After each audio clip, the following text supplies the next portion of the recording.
Ndakuramukije amahoro y'Imana n'abane nawe nshuti y'umusaraba. Ndizera ko uguwe neza, ndizera ko Imana ikurinze. Imana yacu ihabwe icyubahiro. Nk'uko bisanzwe ni muri wa mwanya w'ikiganiro ibanga ry'ubutsinzi tugarutsemwo. Ndagushimira wowe uhora ukurikirana bino biganiro. Imana ikuduhera umugisha. Wowe wamaze gukora subscribe, Imana iguhe umugisha. Nawe utarakora subscribe wakora subscribe kugira ngo tubane ku munsi kandi kugira ngo dukomeze twubake umuryango mugari wa Nazareth Ministries. Iyo nkunga yawe turayikeneye, niwabikora Imana irakuduhera umugisha kugira ngo dukomeze twamamaze ijambo ry'Imana. Yesu aguhe umugisha kubikoze, ndabona kubikoze. Hanyuma ikiganiro ukagisangiza inshuti zawe ukibonye kandi ugakora comment. Ndagira ngo dusangire ijambo ry'Imana. Igitabo cy'umuhanuzi Yeremiya igice cya mbere umurongo wa 4 haravuze ngo, nuko ijambo ry'Uwiteka rinzaho riti, nakumenye narakurema mu nda ya nyoko, kandi nakwejeje utaravuka, nkushyiriraho kuba umuhanuzi uhanurira amahanga. Imana yo mu ijuru ihabwe icyubahiro. Uyu munsi nzanye ijambo rivuga ngo umugambi w'Imana uri hejuru y'ubuzima bwawe. Umugambi w'Imana uri hejuru y'ubuzima bwawe. Hari abantu baza kuri iyi si baje mu mugambi w'Imana udasanzwe. Hari abantu baza kuri iyi si baje mu mugambi w'Imana udasanzwe. Abo bantu rero bahura n'ibigeragezo. Abo bantu baranageragezwa cyane. Bahura kuko Satani igihe cyose arabahagurukira, kuko ababona inyenyeri iri ku buzima bwabo, ababona icyo baje kuzuza ku isi, ababona icyo baje gukora ku isi. Bimwe mu bimenyetso bigaragaza ko umugambi w'Imana uri hejuru y'ubuzima bwawe ni uko igihe cyose uzahura n'intambara. Igihe cyose ntabwo akenshi uzabaho mu munezero, akenshi uzabaho mu ntambara. Uzaguhangana n'ibintu, uzaguhura n'ibintu bigongane nawe, uzaguhura n'ibintu bigukubita, uzaguhura n'imisozi, uzaguhura na za Yeriko, uzaguhura n'abakurwanya, uzaguhura n'abashaka kukwambura ubuzima, uzaguhura n'abashaka kukwica. Kubera kuko umugambi w'Imana uri ku buzima bwawe. Uyu muntu witwa Yeremiya dusanga yahuye n'intambara zikomeye, ndetse no gufungwa, arafungwa, ngo aranabohwa, aboheshwa iminyororo, ariko ni ukubera umugambi w'Imana wari uri ku buzima bwiwe, umugambi wo gukorera Imana, umugambi wo kuba umuhanuzi uhanurira amahanga. Yeremiya ni umwe mu bahanuzi bahanuye ibintu bikomeye kandi ahanurira abami, ahanurira n'amahanga. Yari umuhanuzi w'ibihugu, yakoreshejwe ibikomeye. Niyo mpamvu yarwanyijwe cyane mu buryo bukomeye. Iyo rero umugambi ukomeye w'Imana uri ku buzima bwawe, uhura n'intambara zikomeye. Iyo uzaba ukomeye uca mu bikomeye, iyo uzaba umuntu udasanzwe uca mu bidasanzwe. Ndabereka umugambi w'Imana wari ku buzima bwa Yosefu, ariko murebe inzira Yosefu yaciyemo.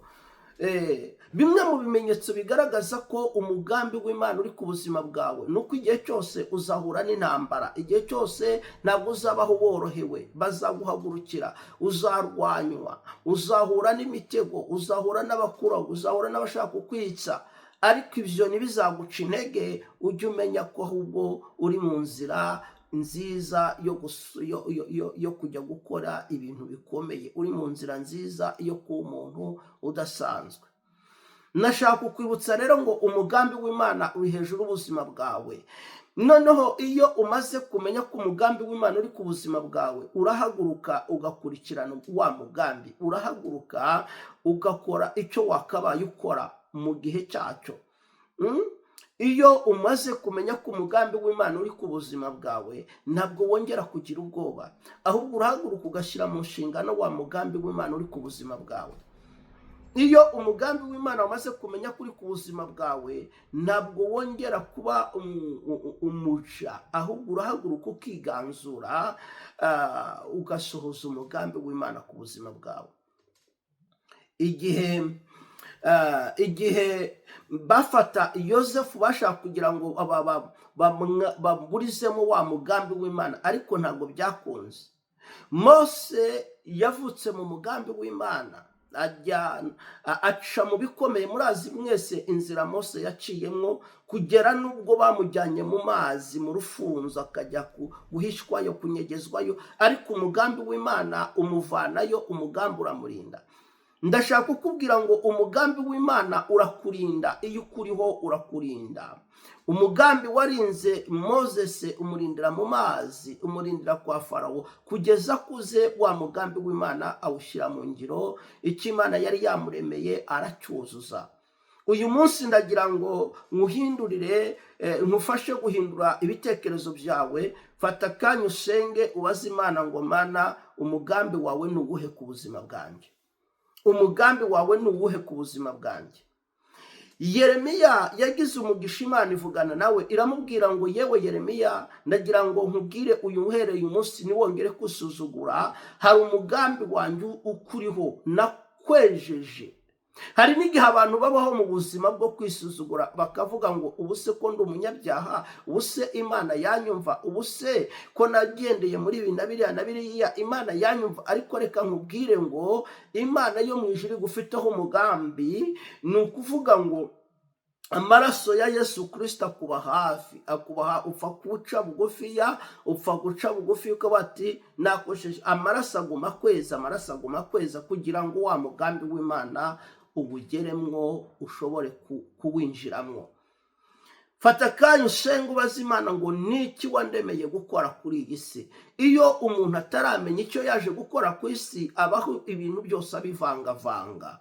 Iyo umuntu ataramenya icyo yaje kuba akora kuri iyi si, abaho ibintu byose atabyuzuza, ntiyuzuza ibyo yakabaye yuzuza.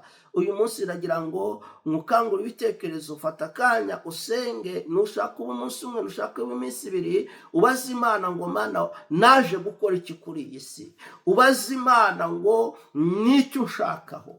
Ubaze Imana ngo aya mahanga ndimo n'icyo unshakaho. Ubaze Imana ngo iki gihugu nisanzemo n'icyo unshakamo. Ubaze Imana ngo aha hantu ndi, iyi karitsiye yo ndimo n'icyo unshakaho. Ubaze Imana ngo iyi famiye nisanzemo n'icyo unshakaho. Hanyuma uraza kubirwa ibanga, Imana irakubwira iki gushakaho. Niwarangiza uhaguruke ukora umugambi w'Imana.